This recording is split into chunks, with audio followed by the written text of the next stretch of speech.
Penangkapan dilakukan setelah korban melaporkan ulah juru parkir yang menaikkan tarif parkir hingga Rp10.000. Padahal tarif parkir hanya Rp5.000.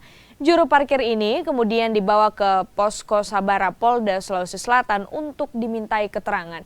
Usai memberikan pernyataan untuk tidak mengulangi perbuatannya, juru parkir ini kemudian dipulangkan.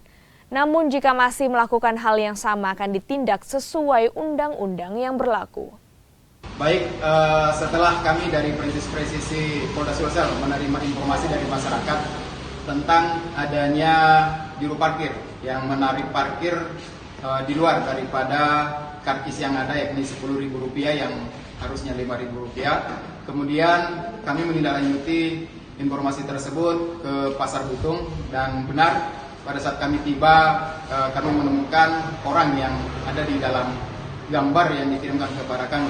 Kemudian pelaku kami bawa ke posko, kemudian lakukan pemeriksaan dan memanggil keluarga yang bersangkutan, dalam hal ini istrinya. Kemudian kita mengedukasi dan membuat pernyataan, kemudian menjelaskan aturan-aturan daripada selaku juru parkir yang benar, di mana harus menggunakan trompi dan ID card, kemudian membawa karcis.